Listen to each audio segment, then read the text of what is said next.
Doomies. Welcome back to another episode of the TastyDoom podcast. Without further ado, let's jump into another episode.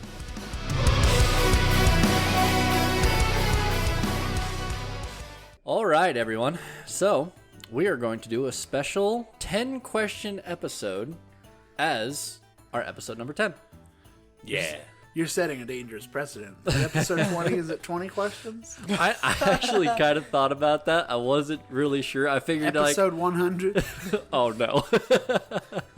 I wasn't really sure what I'd do, but I figured 10 questions, kind of get to know you guys a little bit better, how you guys feel about the story, kind of, I don't know, just kind of have some fun with it. And this one's going to be easy on me because I most likely won't be doing a lot of editing to this, as long as you guys don't be saying words you shouldn't be. All right, so 10 questions. Let's start with number 1. Tell us how old you are without using a number. And I must have a little disclaimer. I got most of these questions from Twitter, from you amazing people on Twitter. So just don't get mad at me. Hopefully you find this funny. Yeah, okay, let's go. Who wants to go first? I'm almost old enough for a discount on my car insurance. Oh, no. Are we doing character's age or our actual age? No, so this is your actual age. Kodar is very, very young. Healthy. Healthy. Prime specimen. Got anything, Blade? I might. My age is the average lifespan of a bat.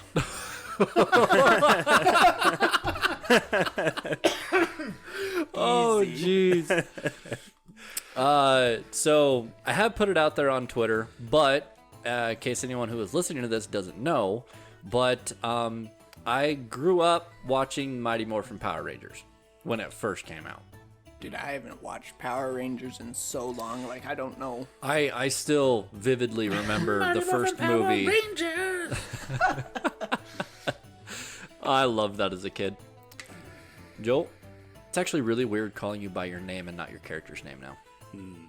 Does decade count as a number? Yes. Damn it. Ooh, you would have to say how many. And that's a number. That's A decade is technically a number. That's also true. Your bat thing does confuse me, though. Why? What does it say? Oh, that's bad. Bad I feel like you missed your mark there.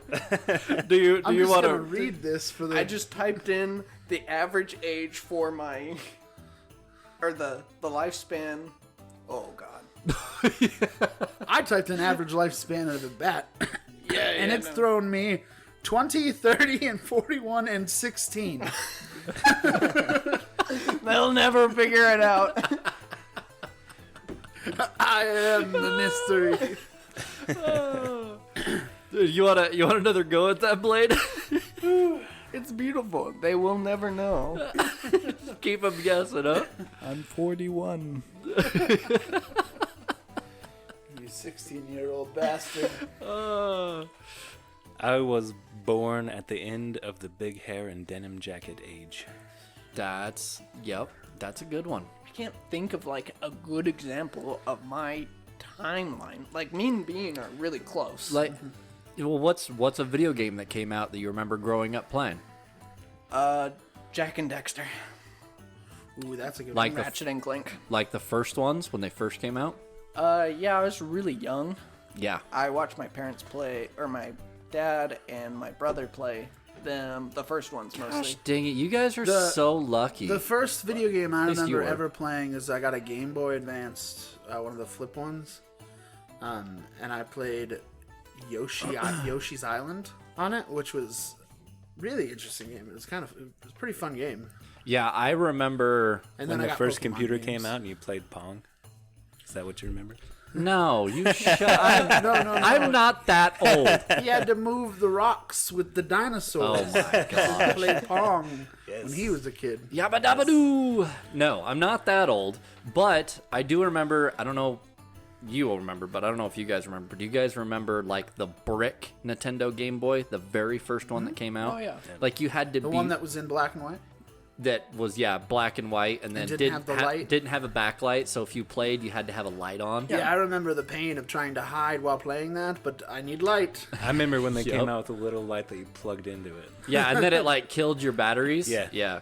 I personally didn't own one, but Yeah, I my didn't. brother did. I didn't own one. I had a friend that owned one, and I just thanked God for the nice Game Boy Advance with color I had. Yeah. By the way, they need to bring back the see-through material, the see-through plastic where you can see the mechanics on the inside.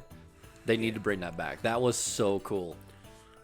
All right, let's move on to question 2, shall we? Question 2. All right, so who are Paul, Ivan, and Kovdar? I will let you guys decide who to go first. We'll start with the fresh face in the gang. I'm fresh. At 16 years old, Blade will start.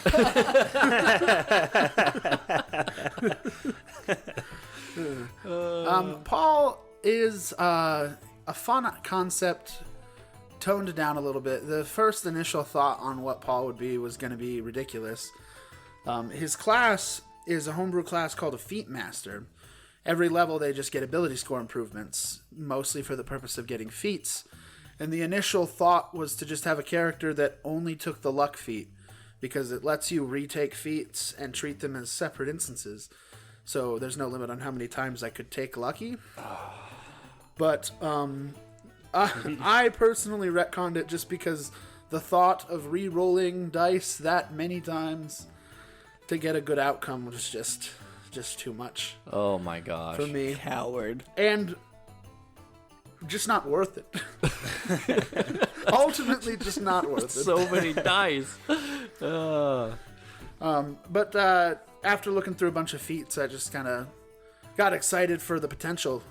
With homebrew feats, you can pretty much do anything.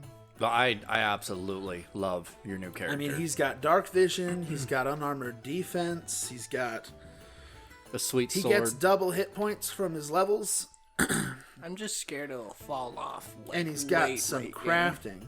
There might be some fall off, but I think that, I mean, at the very least, with that factotum feat, that's basically class features I'm getting there. So I think it could fall off, but if I'm careful, and I'm usually pretty careful. I like it. That's good. Anyone else? With like your tool belt with all your hammers and stuff. Yeah. And your voice, it just makes me think of Batman. So I don't. Just takes out a little portable forge. Got it.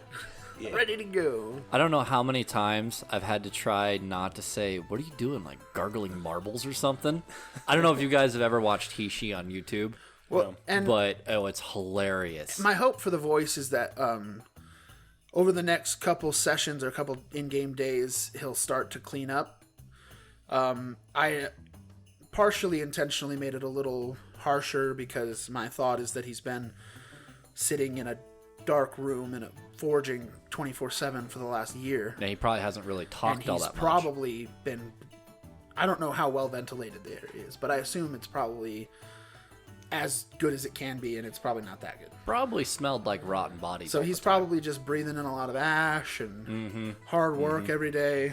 No, I love the No character fresh concept. air. Yeah, I love the character concept. I think you really nailed it, especially with doing a voice. I encourage you guys to do voices. It was amazing. I absolutely love your character now. Who's next? Oh, is that discrimination I hear? It was at first because I hate centaurs. Okay, I can't.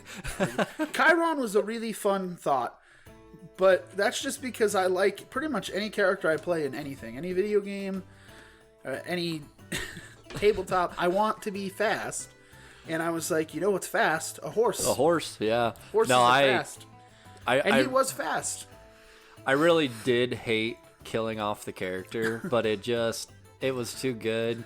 And I did love the character, just unfortunately he didn't quite get that moment to shine. He got thrown off a cliff too soon. Yeah, A very big clip. a very big cliff. Therefore, most people would probably say, Chiron, why not just attack the giant dragon skin? But Chiron was angry, and he's just swinging weapons. He will be missed. Fun fact. He will live forever in the podcast. Fun fact, me and Chiron, sorry, I almost forgot his name. You jerk. Just so forgettable. We're gonna have Based. we're gonna have two characters that really worked super well together. We're planning on it anyway. Oh god, yeah, we were thinking about just like making a unit. An absolute unit of a Yeah. double Oh, team. jeez. It was gonna be oppressive. It was gonna be like I was throwing around the concept of me being able to cast enlarge and him being able to cast enlarge and the class that he was just naturally being able to grow and just maxing out size. Oh my You gosh. should have done that because then I can eventually cast enlarge. Oh my god. I can get any Wait. spell I Well, want. the way that anytime. I had it worked out when we were concept, when we were theorizing it, I was already at the biggest size that the game accounts for. And so double that. Oh my gosh. I have gravitational pull. I am the planet. Yeah, you don't run at the armies just get pulled to you. You could just like sit down and kill everybody. I think at that size, I probably just die from whatever space is in D&D and kill the planet. Yeah, if your bones can even hold up your new mass. Oh, they can. Yeah, it's fantasy. I totally allow it. It's called magic. Magic. Yeah, we were theorizing, and then we just split off a little bit. I enjoyed it. It was fun. He was a great character. I'm sad to see him go, but I'm happy we got Paul in now. Yep, and now I just need that feat that gives Paul 50 feet movement speed. There is one. It does exist. Oh no. It's called the mobile feat twice. I told you guys to break your characters, and you're doing a dang good job of it. I probably won't go for 2 levels, both of the mobile feat, if I'm being honest. That's how the character falls off. All right. Why don't we go ahead and move on? Someone else, yeah. You want to go? I can go. What was the question?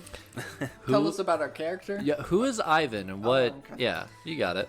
So Ivan is a pumpkin. Enough said. Enough said. No, He's a pumpkin. Ken. Ken is in like a species, right? Yeah. Yeah. So he's basically a pumpkin with a vine and leaf body. A sturdy vine and leaf body, Sturdy. not a wavy vine. Yeah. Yeah, that was covered in episode 2, I think. His arms and legs can be broken. They I haven't yet introduced that yet. This is true. When one Next of your arms episode. breaks off, does just another pumpkin grow out of it? I hope not. Is that- That's how he procreates. He breaks his arm, plants it in the ground. Oh no. Ivan is a Phoenix Knight, which is basically a fighter that can catch on fire. Yeah. I didn't really pick the class because I felt like it was necessarily broken. I thought it felt strong. I did it because I thought it sounded cool. It is mostly. really cool, and it has given me several awesome opportunities to do some serious like storytelling, and then you just blowing up at the bottom of the cliff was just That was amazing. by far like I was so happy to hit the ground because I was like, I'm just gonna revive. Mid-fall, it's like, hope Kovdar survives. This is unfortunate. Oh no, I'm gonna land right next to Chiron. I mean, I didn't really. Shame. I wasn't really gonna think about the after effects. I was just like, well, I'm gonna survive. I'll survive. No, part of the theorization was that he would pretty much always be riding on top of my character. And then he hits me with the, yeah, but you do know that when I die, I explode, right? I was just like, I don't know if I want a ticking time bomb right on my back. It's fine. Come on. It was So, fine. I only died because you exploded. So tell us some about your abilities. What are some of your abilities? Oh, so let's see. It's a little complicated on some of them. Basically, I have these separate points called Ember points. The only thing I've really used Ember points for is to resurrect myself back from death, but it can be used for other things later on, like increase the duration of my phoenix form and yada yada yada. Small things that aren't super huge important that I probably will hardly ever use. Trying to think what else I have. I turn it ablazed and Which gain is phoenix powers. the blaze, you lighting yourself on fire, has been very very helpful in a lot of these fights. I know. I'm a badass. I know. But yeah. Well, basically, I just do 1d6 of fire damage, and if enemies hit me, they get hit with 1d6 of fire damage. Eventually, I'll be able to heal through those flames. Honestly, I'm just a fighter at this point that can catch on fire. But I will get more. Yeah, we'll go into more detail on that. Here in a Yeah. I minute. didn't want to. And of course, all of our characters have hit the most important power spike, extra attack. Oh yeah, we all have extra attack now, don't we? Yep. That Are that we level is- 5? You are level 5. Okay. Yes. Cool. Very, very important power. Yeah. As soon as you guys rescued Paul, you guys leveled up to level 5. Except for the fact that Paul himself was already level 5 because he is Paul. Shut up. Thank God you were. Yeah, straight up, we lost that fight if I didn't have the ability to attack twice. There was no way. That is true. I barely made it out. I had 8 health at the end of that fight. I did not realize that CR2s were going to give you guys so many problems. And I Well, did let me this double thing check that. Where I made their equipment, the swords and armor they were using, I sabotaged it in game. Oh no, they're CR5s. And Sorry. it was a mistake because That's I what think I'm the swords did less damage than their own fists and bite. It does. It was a terrible mistake. I should have been making them pristine weapons. Make sure they use them. What makes it even harder though is like the monsters get 2 turns. Yeah, that is. So it's like we're a fighting difficult- 4 CR5s instead of 2. Yeah. Yeah, I need to kind of keep that in mind. But honestly, The important thing is that we made it though. Yeah. Well, I believe that me giving the monsters 2 initiatives has really increased the difficulty. So it's Yes, it has. the fights have been short, but they've been intense the entire time. At least that's how I feel. Yeah. Yep. I don't think we've had a single fight yet that hasn't been like, other than the ones where the thing just like ran. Yeah. Well, even then, you were still only like 2 or 3 turns in with the fight, and Yeah. the reason that thing lasted so long is because it was basically invincible. You guys just couldn't kill it until after it sucked the soul of Ivan. Yeah, it sucked. I did get sucked. Speaking of which, so you said you used that ability, the resurrect, when you didn't have it. When was that time? Or did I mishear you? No, I've had it always. You've had it always? Okay. You can do it multiple I times. was about to say, yeah, I can do it. Twice? Early levels, I can only do it once. Once. Yeah. Right now, I could do it twice if I have to. Okay. So then I misheard you when I was going over through some of the episodes of editing. So that means you can do it once and kill Paul, and then do it another time and kill me. Yeah. And then die himself. And then I die. Yes, That's just great. that is the dream. I freaking love your guys' Performance characters. right there. What about Cove Dog? Yeah, Kovdar, tell us about yourself. Batman, you're a main Like character. a week before he started, I wasn't sure what I was gonna do, and then Kyle was talking to us. He said, "I want you guys to break the game," and I was like, "I know exactly how to do that." So I found a class that's a demigod, and Well, that's your race, right? that's the race. Yeah, Yeah, your demigod. race is demigod. And then the class is build a god. So my idea was, what could break the game better than just a god? And just being a total badass. So the build a god class has a thing called class ripping, where you can just look through every single class that you can imagine and I've spent so much time on D&D Wiki, it's unbelievable. But He has the worst job. Yeah. For that level, you get what that class gains. So if it gets spell slots at that level, like say it has 3 spell slots and the level before had 2, you gain 1 spell slot. And you get any class features or anything else on it. So I've just been trying to get as many spell slots as I can so I can smite the living hell out of things. Yeah, and send a freaking 250 health dragon skin flying off the edge with basically a single freaking hit. Yeah. Whenever 9th level spells become available, are you going to devote a level to it? No, because Smite has a thing where it maxes out at 4th level spells. Yeah, but 9th level spell slot. So I could cast a 9th level spell like Meteor Storm. That'd be a lot better. Do you think Kovdar understands that Divine Smite can't utilize a 9th level spell slot? He doesn't understand a lot of things, but that's the point of me controlling how he's built. I freaking love your character. So, Yeah, so like how I've been doing spell casting is like he doesn't really know he's doing it. It's basically like his godfather just working through him. For level 1, I originally took just level 1 barbarian, and then I found the factotum and got feat master, so I looked at that. So I took feat master level 1 for an extra feat that I can have. And Well, Feat Master lets you stack feats. yeah. But I guess the level 1 does give you... It's Yeah. interesting. So level 1 feat master, one of the feats is the basically barbarian level 1, so nothing really changed. And then I got adamantine skeleton for a lot more health because we're getting the shit beat out of us. yeah, I kind of overdid it with the CR9s, but it made for a great scene. That is right now. Yeah, those I thought you Disemboriums. said they were 7s. Or no, yeah, they were 7s, weren't they? But there was like 9 of them. There was 9 of them at CR7. That's what it was. Yeah, they were gnarly. And then of course the flesh stitcher, the guy that was sewing on the Titan, yeah, he was a CR10. So You're an ass bag. yeah, I know. Well, so What's the Titan gonna be? CR20? probably 30.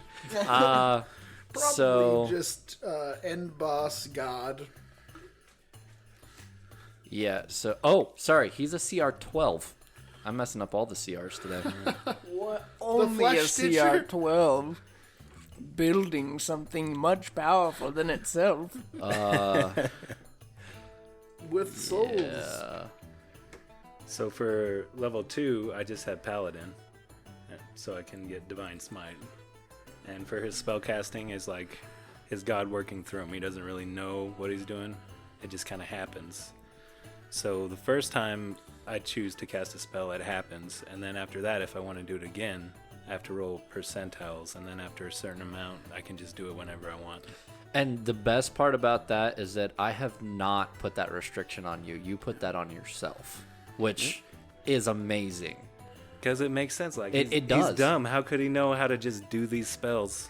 Yeah, and I love the fact that you're adding in a little bit more RP, more chances for your character to grow in becoming a god.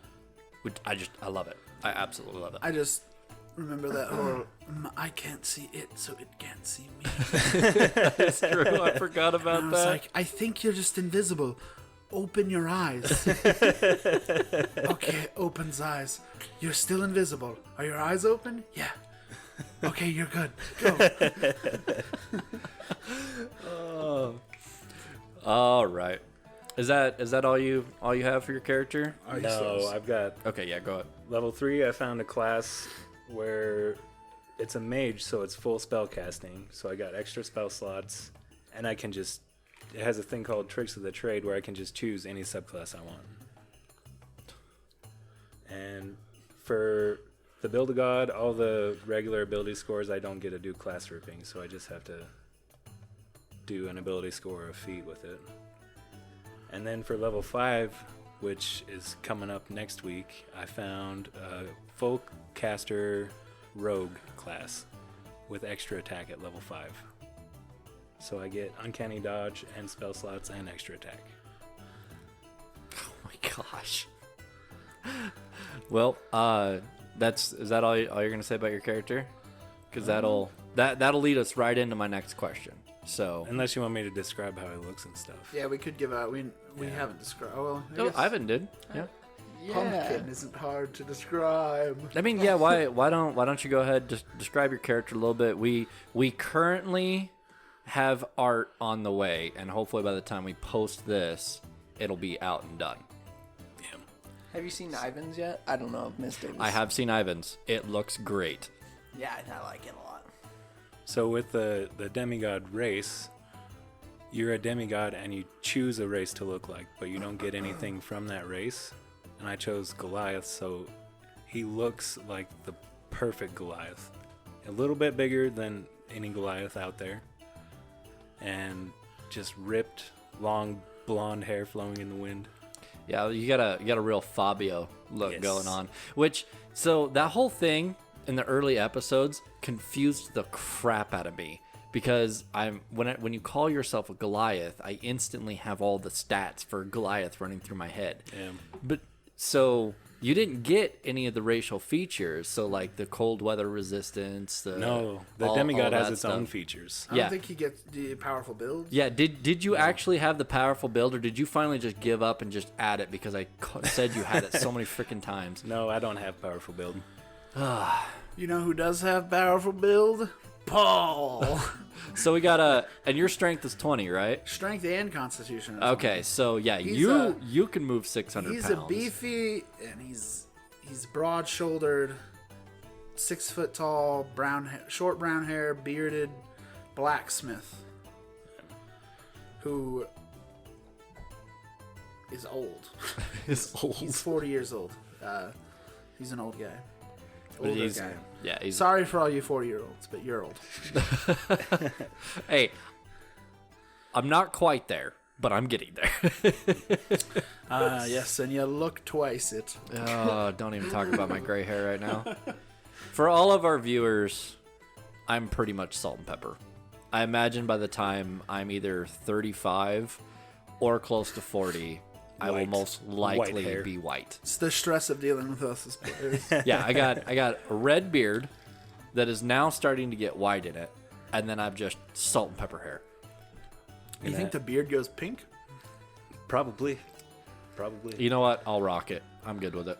I'll give you $5 to dye your hair pink. No. I'm not going to do that. Don't worry, he'll go through a midlife crisis here soon. Pink beard, We're the almost pirate. there. Almost there, maybe another year or two. No, not doing it. Not doing it. If you feel like coloring your hair, more power to it. My wife used to have red hair. I still love her with red hair. I still love her with brown hair. Speaking of which, I'm the only married man here. Everybody else is single. Well, actually, in the Ladies. third grade, I did marry. So. Oh, Idiot. is that the whole thing? Married in Vegas, you're married everywhere else. Married in the 3rd grade. You're married. everywhere. Everywhere else. She was like, "Hey, want to get married?" And I was like, "Sure." And so it happened. You sly dog. She utilized peer pressure to get me to do things like jump off the high dive. Oh, geez. You're a stronger man. It was like, because of "Man, it. this is tall. I don't think I want to jump off of here." And I turned around and she was like, "Oh," and I was like, "Fuck." And I Exact jumped words. off the high dive. All right. Amazing. So let's go ahead. Let's move into the next Inspirational. question. So, what do you have planned for your character? What are some of your abilities, and what does your next 3 levels look like? So, what are some of the abilities you guys are really looking forward to getting? Ooh. I know for my character, and it's becoming more and more evident as we go on in the campaign, we need some kind of healing. So I hope to pull in some kind of healing. I do have a healing spell, actually. I'm just saving it because I made it myself. I liked it. It's great, too. I absolutely love it. I'd like to pull in some kind of healing, and then other than that, Maybe a I cure. might pull in the lucky feat. Maybe a cure disease right now. Yes. It's possible I end up with the Paladin Factotum feat, which gives me the level 1 and 2 abilities for Paladins. And then I might take lucky. Maybe look at Shield Master. I'm not 100% sure. Oh, I love Shield There's Master. a lot of feats to comb through. If like when I played my clerics, like Shield Master is a must because being able to use your shield to add your dexterity and The then issue is I just don't have a shield yet. yeah, that does pose an issue. But the goal for Paul is for sword and shield, because he can use the long sword and get the two-handed versatile damage with one hand wielding it as part of one of the feats. The feat that gives him powerful build also gives him that. Yeah, you are kind of missing that extra damage die from Okairon, right? A little bit. It's always nice to roll multiple dice on your damage. Yeah, that If I attack an undead, I have what's it called? Long Sword of Dissonance I don't remember what we from the named Mace it. of Dissonance. I don't have any of my notes in front of me. I think we just took the Mace of Dissonance and made it a longsword. I think that's what it was. Yeah. Just pretty much just lots of damage to undead. And then other than that, it's just a long sword that lights up. Which works right into your character's backstory. Oh, never mind. That was in game. Skip that. I was gonna say, did I tell you the story of how he made the sword? And then remember that was in game. Yep, that was all in game. That was great role play from you guys. So Ivan, Kovdar, what you guys got? I honestly forgot the question now again. What Next 3 levels and Yeah, what's an ability you're looking forward to getting? So I didn't mention this earlier too. I got the Contortionist feat, which lets me voluntarily dodge an attack if I like break a part of my body, basically. So I kind of wanted to try. At first, I was looking at feats to regen health. There's not a lot that aren't just purely just absolutely broken that I just didn't feel like getting.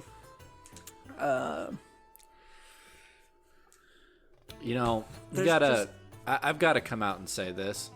For you three, so anybody else, if I would have told anybody else to break the game, they would have had bazookas, they would have had, stuff that didn't really even fit into the campaign world.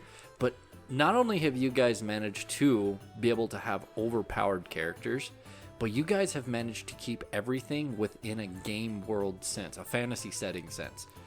So, from me to you guys, thank you. Oh, I didn't want to go too see crazy. my level 7 bazooka hand.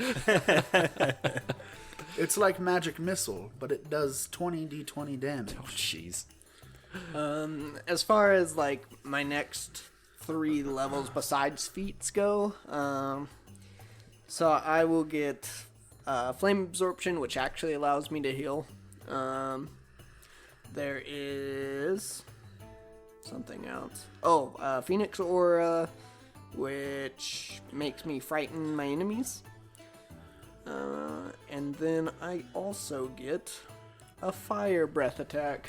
No freaking way. This guy Oh my god. has levels that he can just look at and be like, that's what I'm getting. Meanwhile, Kovdar has to search through 10,000 files to find the right thing. His class is Wikipedia, D&D Wikipedia. And I basically have to ask myself, what ability does my character need?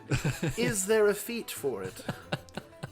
But for a feat, I really want something to play more with fire, so I've been digging into that when I have free time, is trying to find more ways I could utilize fire. And I'm really excited because the other players don't know what your trident can do. Yeah, and But I can't wait to use it. I'm getting excited because I've kind of run like all the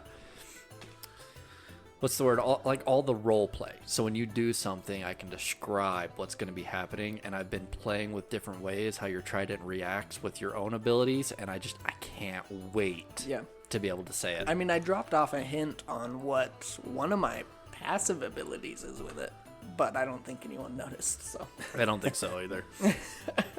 Wait, what? I missed it. Yeah, you missed it. Missed it. You guys mentioned something about it, like, for a second, but just brushed it off. So, I don't know. Maybe dark vision? he's not going to say. So, Kovdar, what does your next 3 levels look like on your D&D Wikipedia class? So I kind of have to take it one level at a time because I have to look through so many things. And with the Build a God class, I can change whatever I want to after a long rest. Mm-hmm.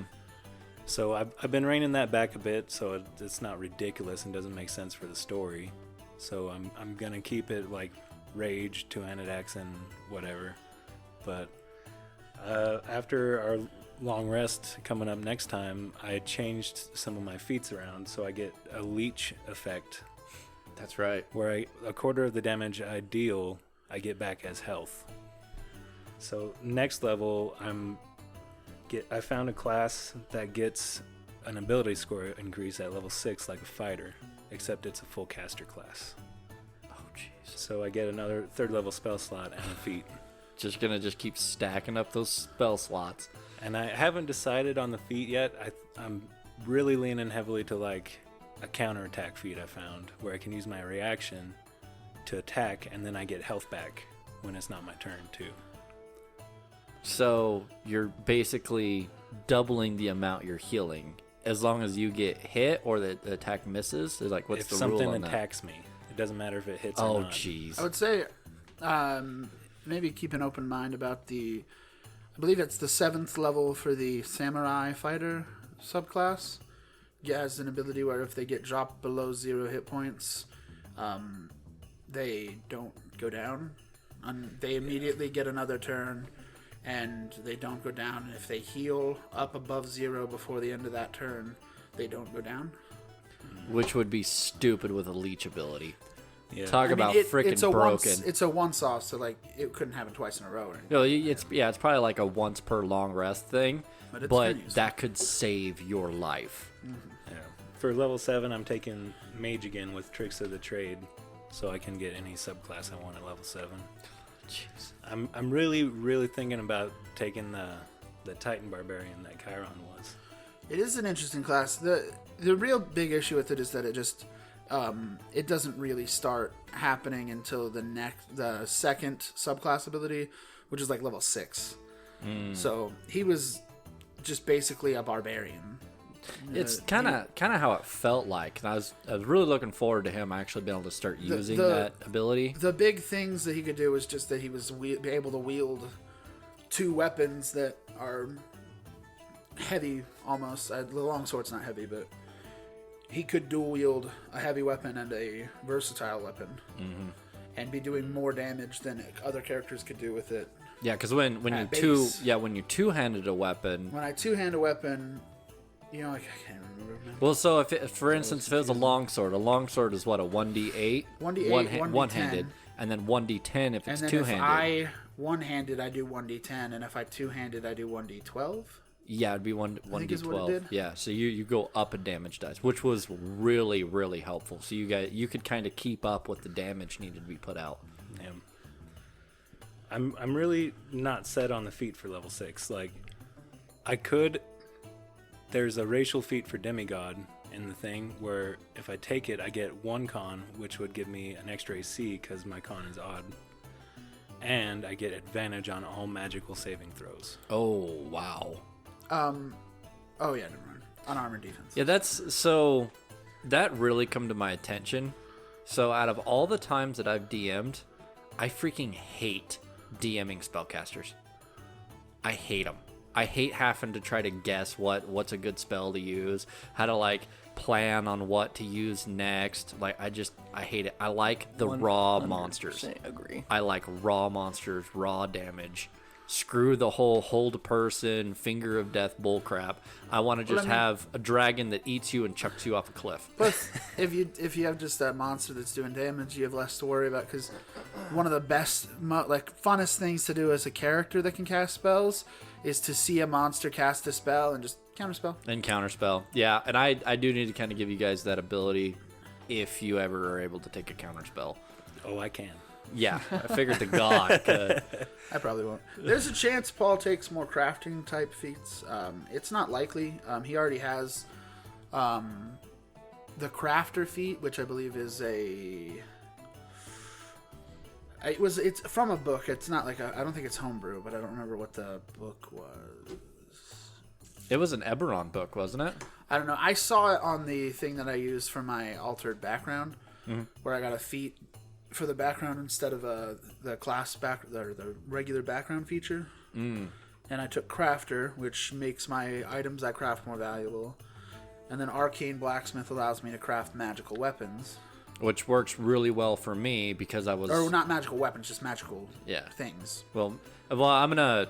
Weapons, armor, depending anything that I could forge. Yeah, depending on what you take, I'm basically gonna have you be the magic shop. You're gonna be creating the magic weapons and magic items. There's a chance I take something more centered on that, because I am leaning into the forge master kind of feel for him, but that's one of the things I got to be careful with, just because I don't want him to fall off because he's focusing on crafting.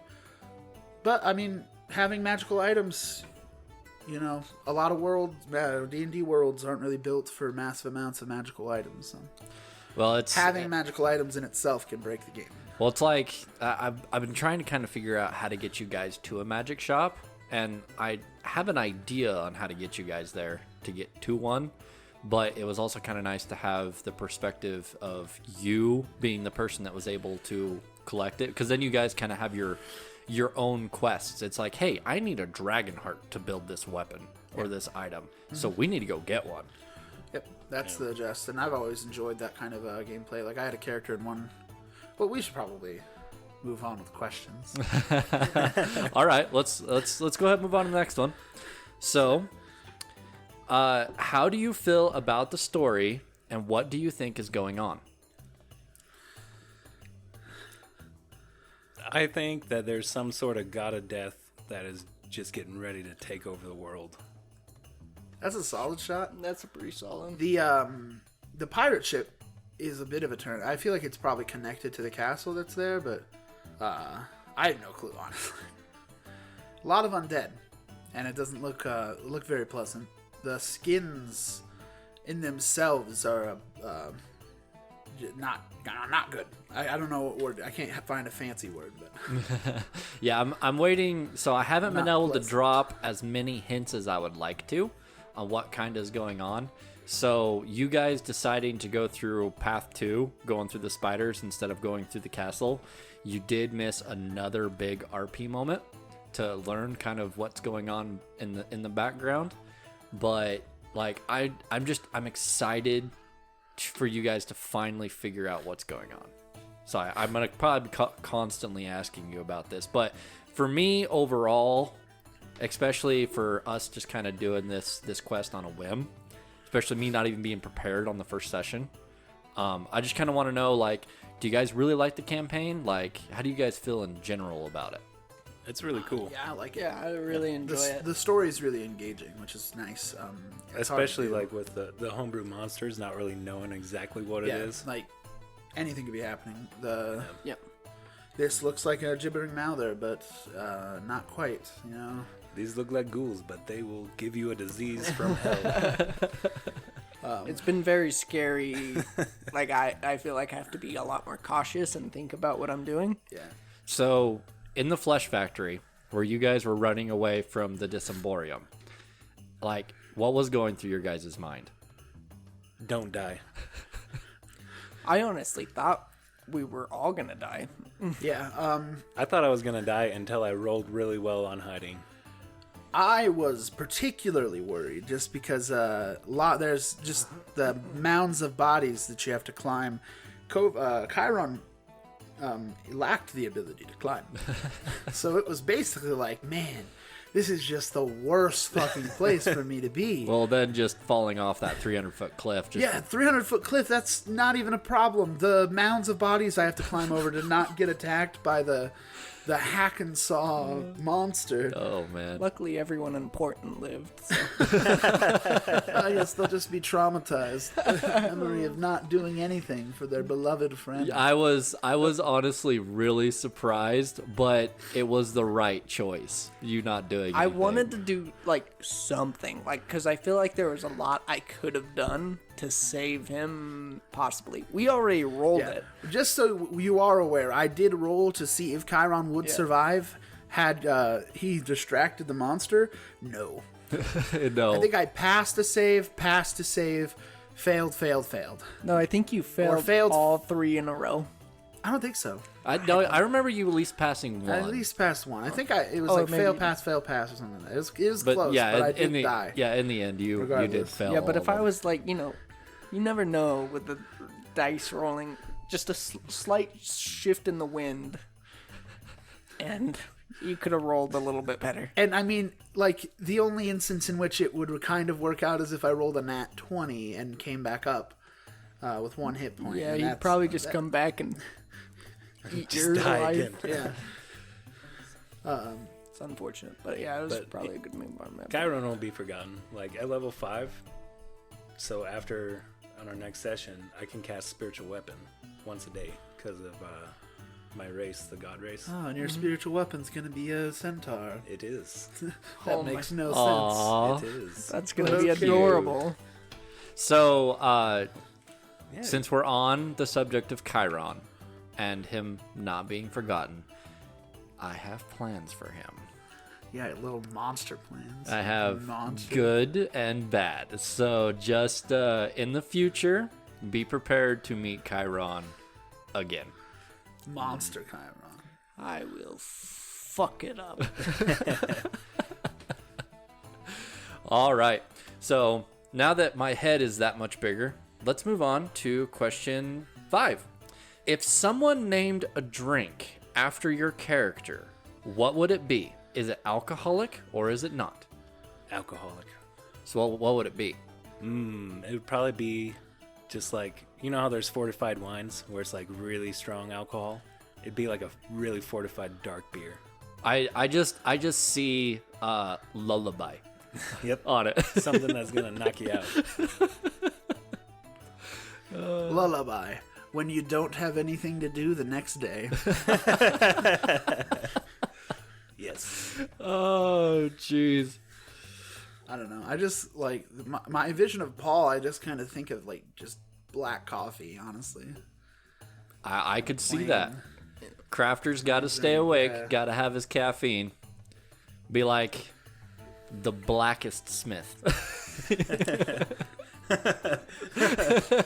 He's a Caucasian character.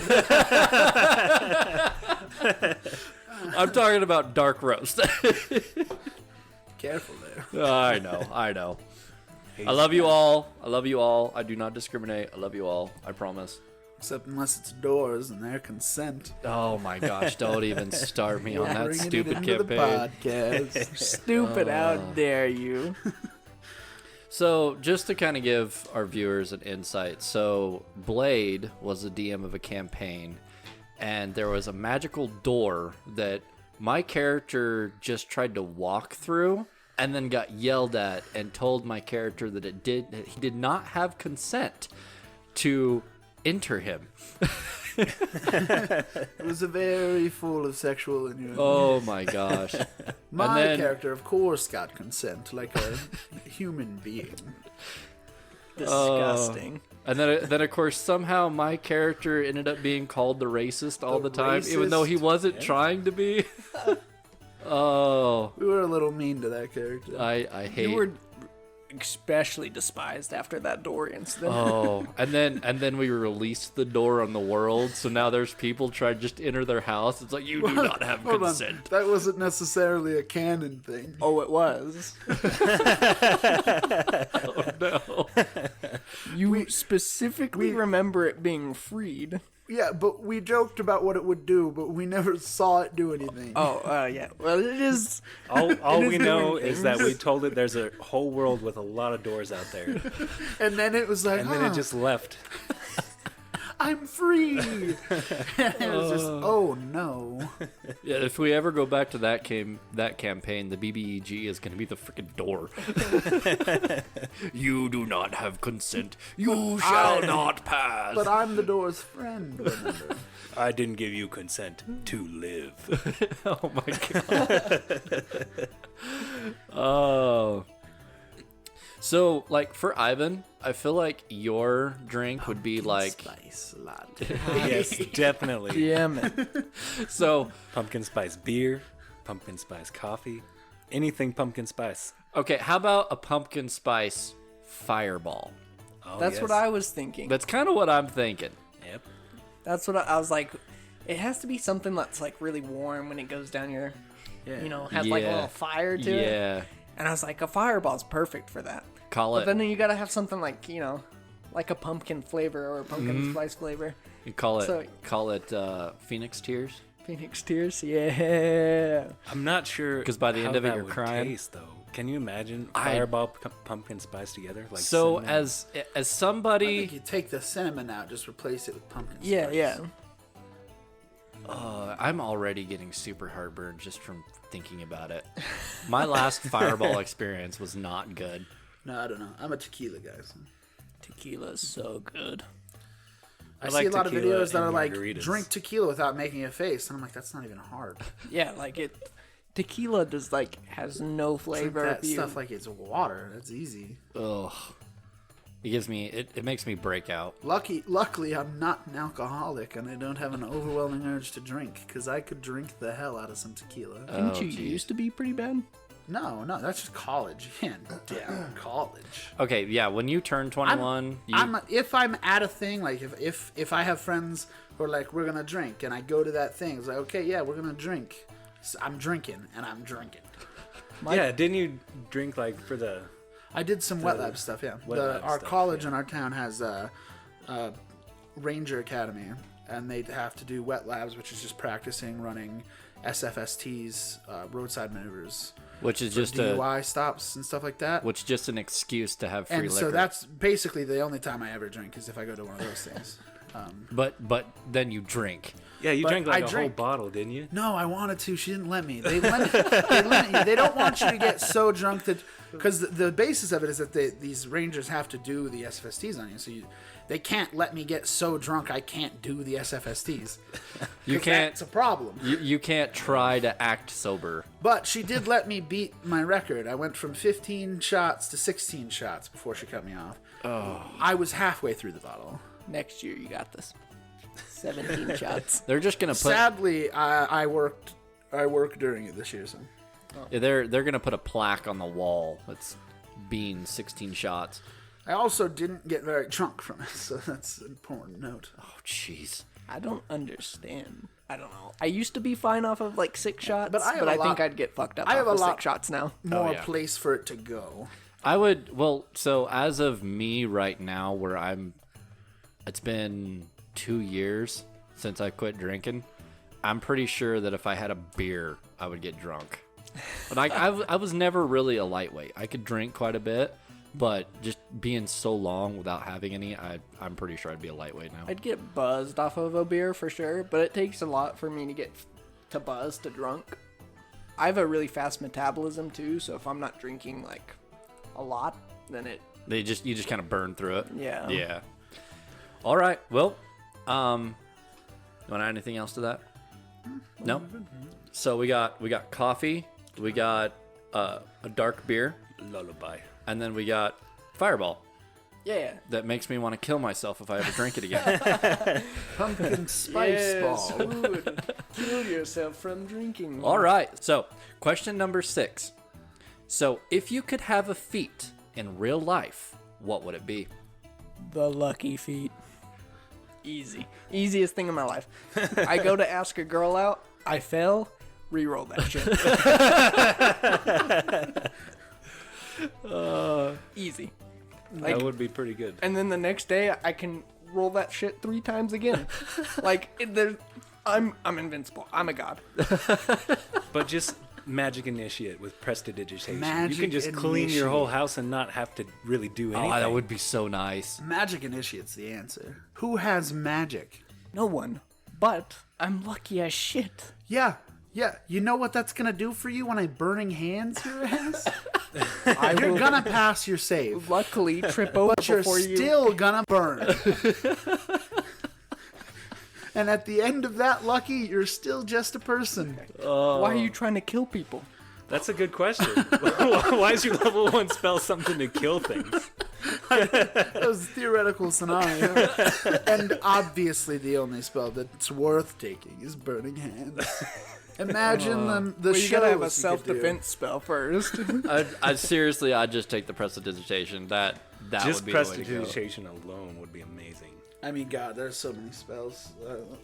Let me look real quick. What would the level The cantrips are honestly what you take it for is the cantrips, because the one use of a first level spell is not that useful, especially a long game. But a cantrip useful forever. God, just get Firebolt. Imagine. comprehend languages would be pretty amazing. Oh, that would be awesome. You could watch any movie. You'd be like, yeah, I know exactly what they're saying. Oh yeah, konnichiwa, bitch. Disguise self. Oh, yeah. yes. That way when you sleep with someone you shouldn't have. Well, hold on now. Or if you have the to cut the fuck's wrong bar with you? off, you can just like. Don't tell my wife I said that. Featherfall. You could just jump off a mountain. That'd be pretty fun. That would be cool. Jumping in the Grand Canyon, just like Yeah. right off the bridge. Some guy's first looking level up at you while you're jumping out of a plane. Wait, where's that guy's parachute? Lands on his feet. There's so much. Ooh, that was fun. What the fuck? Fun spell, catapult. That would be pretty great. Freak people out. It'd be funny. Yeah, and also probably kill someone. Or unseen servant. What is That'd a be commoner really health? Oh, that would be Commoner's health awesome. is like 10. You'd be like sitting there like, The thing does more than 10 HP, I didn't doesn't say it? I'm aiming it at someone, and yes, it does. yeah, you Find could, familiar. oh, That would be pretty great. that would be awesome. Little gecko comes up to you. And you'd it be would be really the sad. best gecko ever. Okay, I'm a dog person, so it would definitely have to be a dog. Most likely, either a Great Dane, like my beautiful Vash, or a Corgi. Did Fuck. you get to pick Inflict what? wounds is level You 1. get to pick them. Oh, okay. I didn't know what you... Never mind. Inflict wounds. That's my defensive spell. Oh my gosh. They're dead. Dead. And they don't know the cause of death. They're unsure. Why you... Why are you trying to kill people? Every spell you pick is something that causes death? I'm not sure how he died. He's- He just like exploded from the inside. Just grab Firebolt. Then you can cast it as many times as you Tasha's want. hideous laughter. Oh yeah, you could be a comedian. That's just the Be worst. the world's best comedian. Why People would I laughing, pick don't that even as know my why. level 1 spell? Sleep. Can you cast that on yourself? No. No, probably not. I just don't see it working though. Like, who actually uses sleep efficiently? No, but this is real world. We're dealing with like what would assumedly be commoners. Their hit points aren't going to be high. Oh, you're I can probably put a lot of commoners to sleep. Sleep For spell. what, like 10 minutes? The duration is 1 minute, which is plenty of time to take their wallets and leave. Bean is just an awful, awful human being. No. Oh, I'm just prepared to be. We're all like, yeah, Featherfall, that'd be fucking cool. And then Bean's over here like, ooh, you know what's also cool? Inflict wounds. He's slowly working up to being a mass murderer. Yeah. Could be. Don't. Might already be. No. Thank goodness magic is not a real thing. The light spell. No flashlights. Just that's cantrip. Use light. That could be handy. I just honestly. can't see. Why would you anything take better than Firebolt when you could take Eldritch Prestidigitation. Blast? Okay, I'm sold on the unseen servant. Unseen Servant guaranteed. That would be the way to go. But like, But with Find Familiar, like you can do everything that you could do with Unseen Servant. That is true, and then you get a really awesome And pet. you can look through its eyes. Yeah. well, not quite everything, because an Unseen Servant can do things that humans can do, whereas a Find Familiar is going to be an animal and it can't do chores. You can tell it to. Okay, yeah, but you're I getting you're getting a rodent most likely. No. Well, I mean, you could have unseen servant clean your house. Yeah. So, I mean, there's that. The animal most likely wouldn't be able to do that, but you could be able to have like a bird and be able to fly and look through its eyes. So unseen servant for the level 1. You got mage hand for one of the cantrips. Oh, that would be awesome too.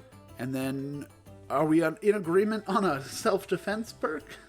As long as it's not inflict wounds. Vicious mockery is At that point, obviously it's the best overkill. answer. How about a shield? No, vicious mockery. Oh my god. Who's even gonna try to fight you? You can't even hit me, bitch. Oh my god! What the? I have a splitting headache. So say you take like firebolt. Who's gonna even try to fight you, knowing that you can shoot fire? Large groups. Okay, but I can shoot that shit fast. It's a cantrip. Large groups. Very large. Yeah, actually, thinking about it in a real world scenario, you could probably just fucking rapid fire that. All right. Before we end up metaphorically killing a bunch of people, let's move on to the next too late. question. All right. Question number 7. If your character was to die, what would you make next? I said it when you mentioned it to us the other day, and I'm saying it again now. He better not. I just made him. I don't want to lie. I know, as much research as the both of you have put into your characters, killing your character off would... If Kovdar dies, I am not going to make something where I have to look at everything in the world again. Yeah, that's got to be rough. I have like 50 tabs open of just stuff I might do. Oh, jeez. That's like, with the vast amount of homebrew there is, that's honestly a really difficult question. It depends on when it happens. What am I feeling when I'm looking at this stuff? So I'm going to go ahead and I'm going to give a little bit of a shout out because I absolutely love this guy's work. And I highly, highly recommend him if you can get a DM that will work with characters like I do. D&D Optimized on YouTube. He goes through like actual book. He doesn't do like the whole homebrew stuff like D&D Wiki. But he had an artificer. What was it? It was an artificer mage class or like a wizard class that was amazing. It had like an AC of like 29 or something like that. That's ridiculous. Oh, and it's all book. With a shield at my next level, I could have an AC of 32. Yeah. I highly, highly recommend this guy. If you want to learn, like, do the more mid-maxing for a character, I highly recommend watching him. I need to watch more of his videos. All right, so as far as question number 7, I'm picking up that you guys are just like, don't you dare. I mean, if it happens and it makes sense, it happens. Honestly, most likely, if it happens, I'm going to go with something... the race is going to be something out there. It's going to be weird. Like, I don't have anything planned. If I die, I die. It's no big deal. Just, it's going to be a lot of work to find something again. Yeah, I'm rooting. I'm rooting for you guys. I really don't want to kill your characters off. But if the story drives to a character dying, like what it did with Chiron, I will do it.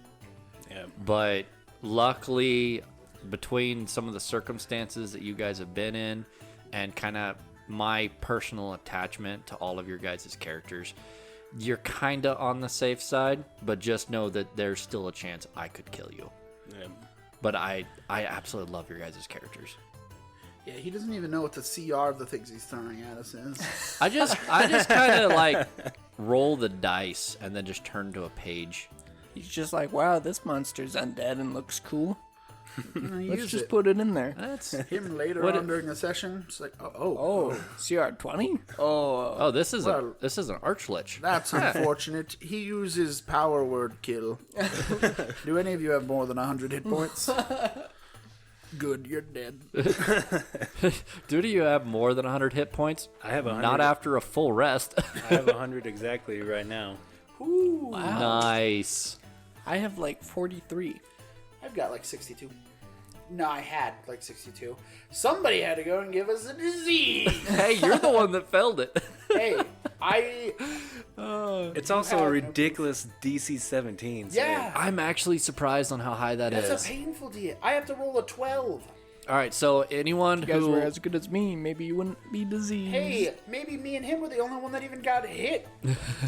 You took one hit. and I got passed. paralyzed. And I passed. The only reason it didn't attack you is because you failed the paralyzation check.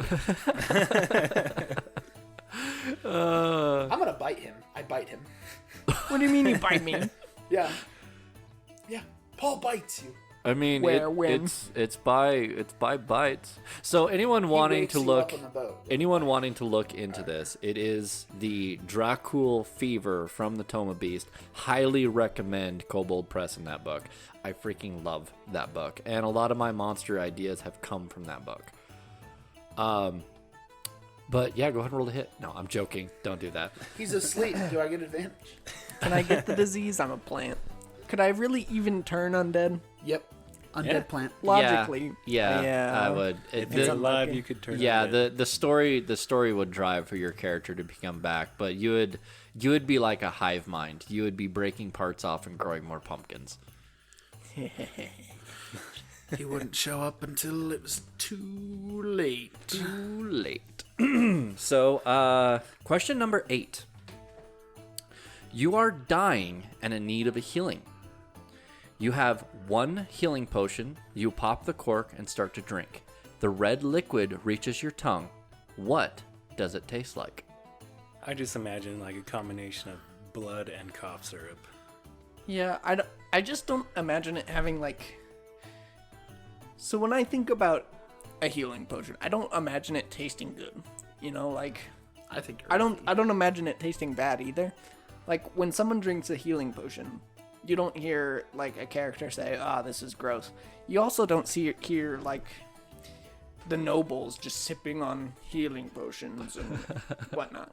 So I imagine it's something like a cough syrup, like without a flavoring. Okay, so can we all kind of like agree that it's probably like a molasses? It's not really like a liquid. I don't want to say it's like as thick as molasses. Yeah, I would say like a syrup, like a light syrup. A light like syrup. blood consistency. Exactly. Yes. We're actually just drinking blood. Adding new ingredients to healing potions right now. But I mean, I think I don't remember if the book tells any of the books tell you how healing potions are made, but I think it's herbs and then magic. Like I have no idea. I've never actually looked into it. So one of the people on Twitter, I really wish I could remember. I'd have to try to go all the way back and find it. But somebody posted that they believe that a healing potion would taste like Pepto-Bismol. Why? I don't know. I thought it was kind of cool. Like bubble gum? Yeah, I really like Pepto-Bismol, but I can't drink it because it's a sulfur product. Well, I don't know. If I make the health potion myself, can I flavor it? You know, that would be interesting. Could you also color it? Add a little bit of dye in there and make a blue healing potion. It looks poison green. And my poison is dyed red, like health potions. if it actually tasted good, I just imagine nobles would sit there and be sipping on it like it's a fucking I wine. can agree there, yeah. I would weird. I would agree with that too, because aren't some rich companies, aren't richer countries, don't they like normally just take like antibacterial or antivirus medication, like the low end stuff, like all the time?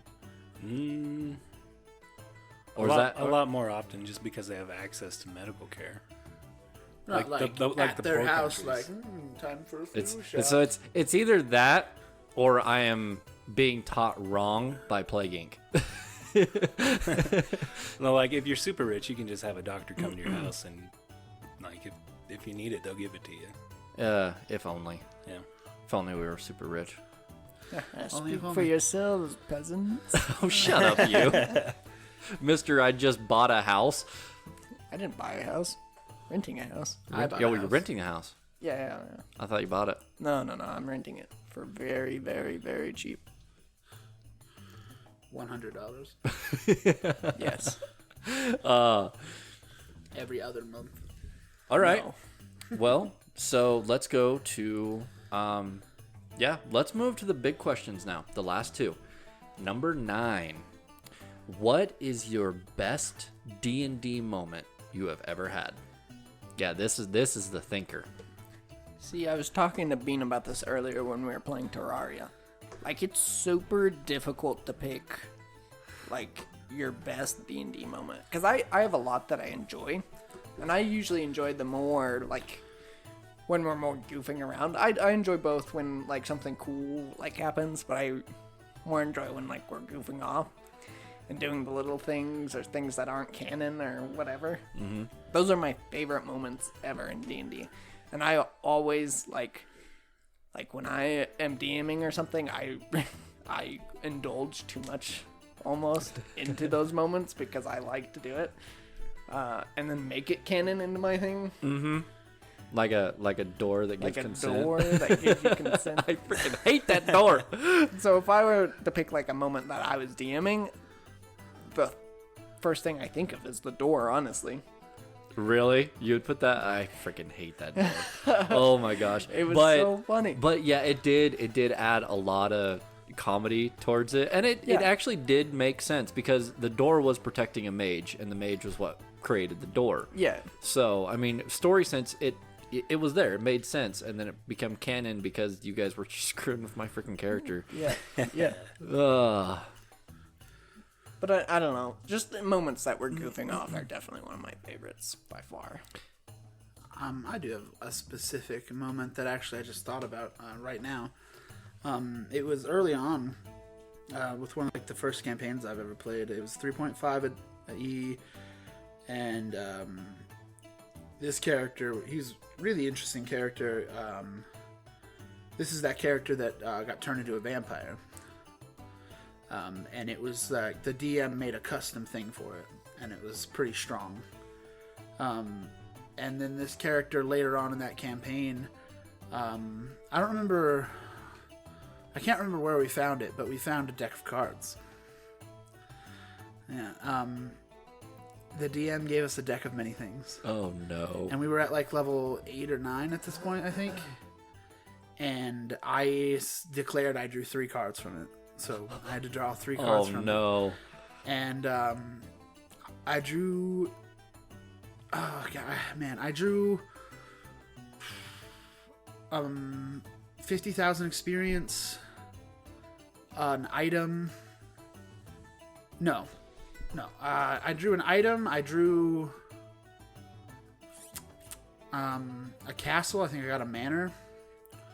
And then I drew a card that was 10,000 experience and draw 2 more cards. And then I got 50,000 experience and a wondrous item. And I went from level 9 to level 14. Oh my gosh. And that was a really good moment because the DM was pissed. Because like it was like we had been joking about getting it for a minute, and he was like, "Oh, I'll give you the deck of many things." Because like half the deck is deadly. Yeah. And then I drew 5 cards from it. You got a massive power spike. Yeah, that's on your DM because he should not have given you guys the cards if he could not have the realization that you would only draw good cards and level up that much. That's on him. That was probably the single luckiest moment in D&D I've ever had, and it was a really says the guy really that normally rolls natural 20s every Yes, freaking game. Natural 20s is much more likely than 5 good cards in a row. And just to clarify, I think normally the card goes back in when you're done. Not in his deck. If you draw a card, the card's gone. Yeah, and there's cards So that I was drew straight up 5 good cards in a row in a deck that was getting more and more likely to draw a bad card. Oh jeez. And I believe the next person that drew a card lost their soul. They got the card that puts their soul into an item and it disappears, and their body becomes just a husk. A husk. Yeah. Oh jeez. And there, we were gonna have a quest to get that soul back, but I think that character ended up stopping play. I'm not sure what happened with that character. Maybe he just made a new character instead of going on a quest. I don't know. I'm seriously considering giving you guys in our other campaign a deck of many things things just to see what happens. No, I won't draw from it. I don't think Hummel will draw from that at all. My days of drawing from the deck of many things is over. Like so I one have, card. I have never been given the opportunity to play with a deck of many things. I would love the opportunity, but I believe that my owl would be smart enough to go, know who. But what are you going to do if I draw I think- 50,000? Because there's a card, 50,000 experience, and a wondrous item. One card. Since A we're doing sum card. milestones, I'll just give you a level. Come on. That's at least worth 4 levels. No, because then At level the end, you'll be 3? like level 12. No, but you got to think, I That's- would be high level, but I would get, it would take me longer to level up. Here's the thing, though. If you draw that, I'm just gonna make Strahd more powerful. The awesome Like, thing I'm about gonna being a make DM. the end boss with Strahd. He's gonna be hard to kill. But I get a wondrous item, which is still All right, so we're getting off topic here, so let's go ahead and move back over into the question. So Joel, have you had a really good D&D moment? It was our one-on-one session with Conan. With Conan, I do remember that. That was such a fun session, and I made that entire session while I was in the shower that night. Like it came to me, and then the fact, like the idea of what the heck was the name of your weapon now? Consganos. Yeah, the ability that I gave him, and then the fight and the scene. I just recently watched. What was that movie? But it had like this creature that was like druid based, and it had like this body that hung upside down as like part of its face, and I loved the concept of it so much that I put it into that one off basically. Yeah. But yeah, those one-offs that I did with you guys to upgrade your weapons and stuff was so much fun. Yeah. That would be my favorite player moment. And last night was really, really fun when you just kept rolling those history checks and with the deed. That was really, really good. My name is Thorn. Thorn. My father. That's my nickname. My full name. Roll history check. Yes. Thorn. Bolt. Thorn bolts. And my mother. Roll history. Elizabeth. So I actually don't think that I have a best player moment. I don't normally really play characters all that much, and I just I love the characters that I make, but I don't know. Just me being a player, I wouldn't say bored of it because I'm still enjoying it, but it's hard for me to have those moments. You're limited. You feel limited as a player. I do. I feel What about limited. that time that your owl got kicked off of its perch? Yeah, screw you. You didn't have any good moments with Jarseal? No, honestly, like the role playing, like me playing Jarseal was great. I loved it, but unfortunately, because my wife was feeling very pressured with not only just the amount of people that we had, but a lot of people were asking her like so many questions, like, what can we do this? Can we do that? And then it just kind of overwhelmed her, and that caused the story to what's the word I'm looking for? The story was hurt by it. It wasn't as good. Yeah, she expedited the end of it. Yeah, which really sucked. But I did really enjoy the campaign and being able to play Jarseal. But no, as far as me being a DM, I have 2 greatest moments now. One is definitely chucking Chiron off the cliff. You monster. It popped in my head. The monster needed to get rid of the threat. Chiron was a threat, so it just bye. Oh, he's But- an idiot. He should have thrown Kovdar off the edge. But unfortunately, this is one that both of you guys missed. This was before I met you guys, but it was during the campaign with I got Chiron and Kovdar in my mind now with Conan. Yeah. But it's when Zach's character, he turned Tyler's rogue who could have multiple forms of himself that actually did damage. They were like, think mirror image, but could actually move independently of himself and deal their own set of damage, and did mass polymorph on all of them into a bronze dragon. Yeah. And I remember that scene in my mind when you guys were fighting the zombie dragon, and him doing a fire blast with all 5 heads, and it looking like they were all standing in the same spot, but then each of these heads would lift up as they inhaled, and it was like an echo of themselves before releasing this huge fire blast and just disintegrating this dragon. One of my favorite moments. Damn, that was epic. And don't forget, the only reason that I wasn't there is because Zach's a dick. That is true. That is true. He never mentioned it until it was too late. Yeah, It that's was like true. weeks after he'd started playing with you guys, and he was like, "Oh yeah, no, I'm playing D&D like every Friday," and I was like, "Dude, what the heck? I don't work Fridays. You know this."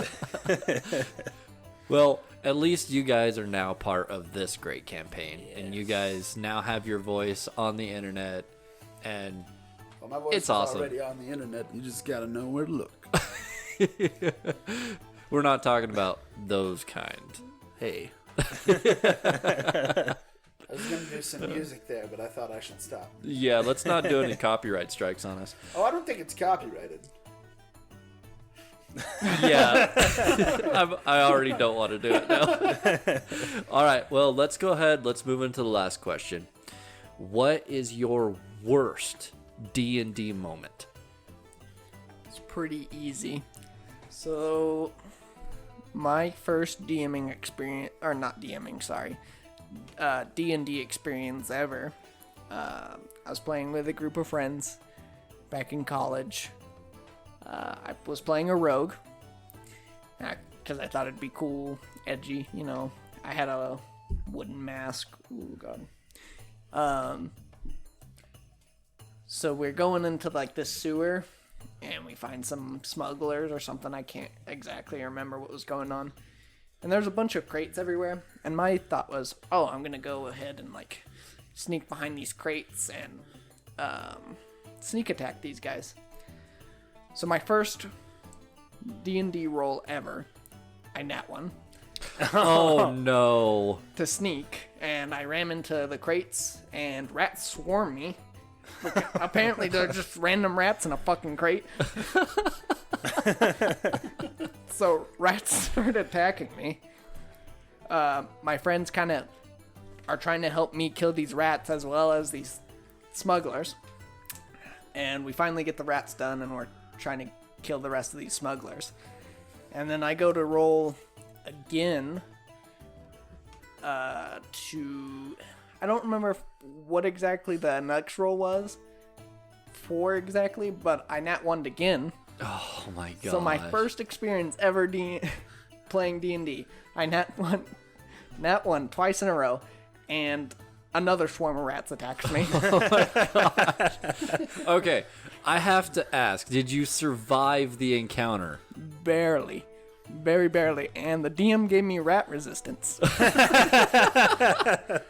like to point out that I believe his first time DMing, at least for me as a character, my character got one-shotted by a rat swarm. Oh, no.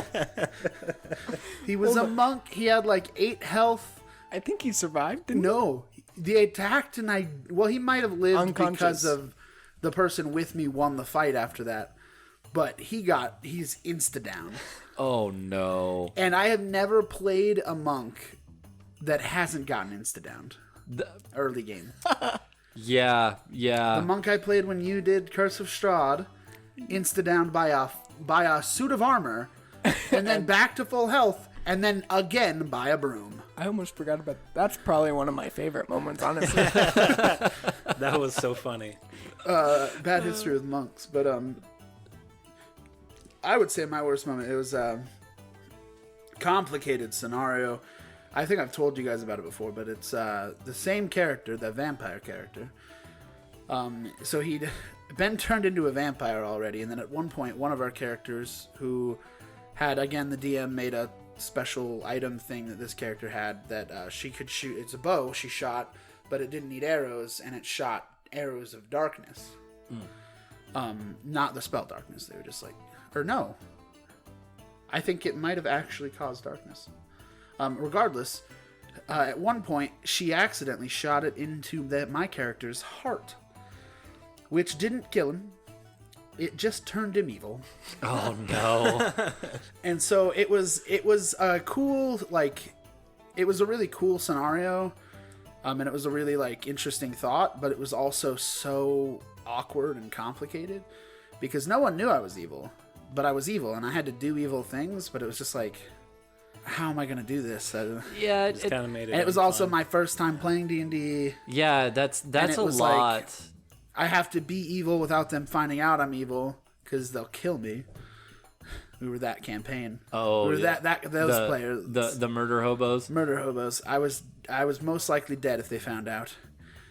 They didn't even know at this point that I was a vampire. I had a lot of secrets at this point in the campaign. It was complicated. It was a little difficult, and for the first time playing D&D, it just ended up.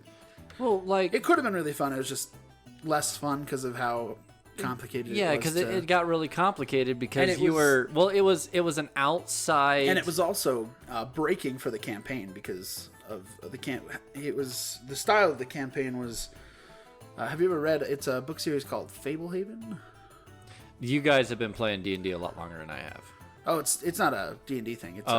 It's just a book series. Well, no, I've It's not. basically in the book series there are these sanctuaries for magical animals Oh, and such, and these sanctuaries all have these contracts that the creatures there sign so that they have magically enforced borders, so they don't have to worry about the more deadly creatures like demons and such killing off the nicer characters like fairies and such, or satyrs and stuff like that. It's just borders that are enforced to protect like the people who live there and take care of the grounds, residents, and then the rest of the place is just divvied up as different areas so that it's peaceful. I almost feel like it's My Attack character- on Titan with more races. My character was the groundskeeper who had access to that contract. And this is a sanctuary that, like, these sanctuaries house, like, end of the world level demon characters. So it was like, uh-oh. Yeah, I'd say. And I think my character spent my time trying to get the contract from the house and alter it. So that you could release the demons on the world. It didn't end up happening because my character was also kind of power drunk off of being a vampire, which he had a lot of cool shit. And he was showboaty about it. Like, he could turn into a mist cloud. So, like, at any point that there was a long drop, he was just like, all right, I'll see you at the bottom, and he'd fall off. Because he could just turn into a cloud of gas at the bottom and be fine, or turn into a bat on the way down and fly. So he was showboaty about it, and they found out pretty quick. And I was correct. They were very aggressive. They didn't kill him, But that does so. Playing that character and in that moment is like one of your worst moments because you being yeah, a it was new just- player. It was complicated. It was difficult. I feel like that would almost turn me away from D&D because that's a lot to think about and a lot to put on a new player's shoulders. It was convenient that for the most part, the rest of that character's experience was fairly fun. So yeah, that would help. it wasn't an unfun idea. It was only my worst moment just because of how complicated it was. It was a lack of it was experience. still fun. Yeah, and also like the lack of experience. If you did that now, Yeah, it'd be a now different you'd be thing. like, yeah, it'd be a walk in whole the different thing. Yeah, it'd be a walk in the park. But now. at that point, it was like my only concept of how can my character be evil is kill a bunch of innocent people. He became very aggressive. Oh jeez. So this is a character who could fly on a property that had magically enforced boundaries that people could not physically walk through. But he could. So at one point in this game, he grabbed a person we were trying to get information from and he wouldn't talk. He flew him up like 100 feet in the air, skydived down with him, and forced him through the barrier, Oh my gosh. killing him. Well, And then yeah. he went up to the next guy and was like, your turn. Gotta give it to you. You know how to play an evil character. But yeah, that was basically all I had for it. It was like super aggressive torture, Wow. tortures people, kills people, And then the only goal I could think of was to change that contract and release a lot of like deadly creatures. But You know, you gotta give it to you. For a first time player, you made it work. That's pretty freaking cool. Let's go ahead. Let's move on. Joel. My least favorite was probably how Ashley's campaign ended. Yeah, that was like I really had to talk to her a lot about that because it had the possibility to be such a good campaign, and I still enjoyed it. But because of other people that we were playing with constantly hounding her with questions, and then yeah, it wasn't very good. So our viewership probably does not know how Ashley's campaign ended. It was just really rushed. It was so pretty much my character Jarseal, I introduced him in my campaign with Conan as an NPC, as a young boy, which you guys adopted because he was being abused by an innkeeper that he had service. He was basically a slave to I've read some of that chapter. Yeah, I've been writing a book on him. But so you guys basically adopted him, and then he kind of learned the cleric side of things, the rogue side of things, because of the mix match between all of your characters. And then that does need to be one of my best moments, and I kind of forgot about it. And then I taught him about drinking and women. Yeah, he has now a bad experience and doesn't like to be around women. But Yes. so at the end of my campaign and the start of my wife's, I actually introduced Jarseal as my character. And one of the people, Devin, that we've been playing with for a while, he turned and went, "No shit" to me. And I absolutely loved that. And like the first session that we had, I didn't want to stop. I was having so much fun actually being able to play him, using the abilities that he had learned from all the other characters. Like it was, I loved it. But yeah, the way that campaign ended, it was basically her character that she played in an evil campaign. It honestly didn't even feel like a hard fight. Like she just kind of wanted it to be over, and we ended up just kind of running over everything. Oof. I was wrong. I just realized I forgot about an entire campaign I played in. Oh. It just dawns on me now. I played in it didn't last longer than one session. Ooh.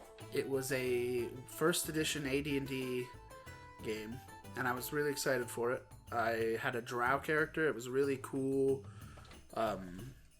path for the character. The character was going to be... I was the evil character. I was actually... In AD&D, a drow character had to be evil. It wasn't a question. Or rather, I think I was an assassin and a drow, and so I was the bad guy, and I was infiltrating the good guys. And it was a really cool concept. It's just really unfortunate the whole campaign just kind of fireballed down and ended. One of the players had an ex-girlfriend who is one of those type of exes who's constantly trying to message them and get back with them, and it's just absolutely crazy. Like, I'm gonna kill myself kind of crazy. Like, really toxic. She wormed her way into the campaign, and the DM made the mistake of giving her a role in the campaign that was essential to the story. And then she had only joined the campaign because the one character who was her ex was playing in it. She wanted to talk to him, and he doesn't answer her calls. He doesn't respond to her. He blocks her. So she attempted to talk to him. He was like, "Listen, I'm just here to play D&D. I don't want to talk to you. I'll be friendly in the campaign, but don't message me." And she was like, "Okay, well, I don't want to play anymore," and she quit. Okay, sorry folks, I am not exactly sure what happened to the end of this audio, but we didn't really miss all that much. Pretty much Bean was just finishing up his conversation about his really bad experience with family.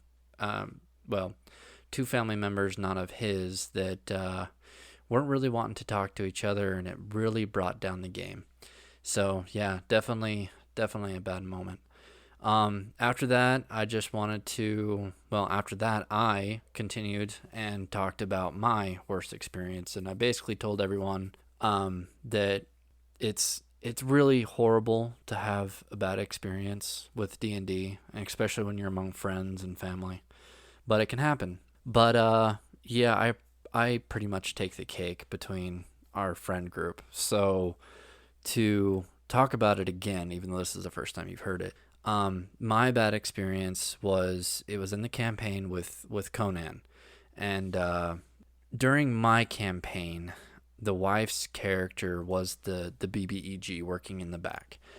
And with Tyler's character, which was the rogue that could do the mirror image of himself, so his backstory was written that he had worked for a syndicate, and or like a thieves guild. And so what happened was he wanted to get out of the thieves guild, so he took him and his sister and they ran away. Well, the syndicate was after them. And the way that I'd wrote it was that the reason they wanted to leave was because the syndicate was turning more evil than what they normally do. They were more towards killing people instead of just stealing things.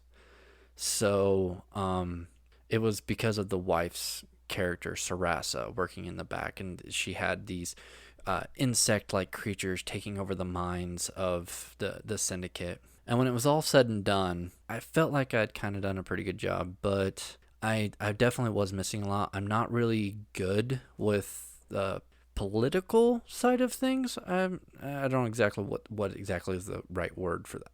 But yeah, I didn't really do all that good. And Tyler at the end of it, like, he didn't mean bad by it. He's a good friend of mine, but he just he looked at me because we're doing Skype. He lives in Texas, and we do Skyping with him and one of our other friends. But anyways, he looked at me and he's like, that is the worst backstory ever. And out of all the other backstories that I'd done that were really, really good, it really shook me to the core that I really wanted to try to give everyone that, especially their character, that moment that they finally completed their backstory, like a weight had been lifted from the character themselves. And it really, I wouldn't say it haunts me, but it does stick with me. But I use it as more of a wall to propel myself forward, knowing that that's something that I don't want to do again. So I always keep that in my mind so that I don't do it again. But anyways, my heater's about to kick on, so I'm gonna wrap this up so that way we don't have all this weird sounding audio in the back. But anyways, I just wanted to tell you, everyone, like, I love you guys. Thank you for listening to this podcast. Thank you for supporting us, especially all of you Twitter followers. Like, thank you guys. Like, I am completely blown away by the support that we've gotten on there. But yeah, thank you for listening. We love you. We love you all. And remember to stay tasty. The TastyDoom podcast is an unofficial fan content permitted under the fan content policy, not approved or endorsed by Wizards. Portion of the material used is property of Wizards of the Coast, Wizards of the Coast, LLC. Music is by Epidemic Sound. If you have questions, concerns, advice, or ideas that you'd like to tell us about, then feel free to email us at tastydoom.podcast@outlook.com. If you've liked our content, then feel free to join us on Twitter at tasty_doom. And remember to stay tasty.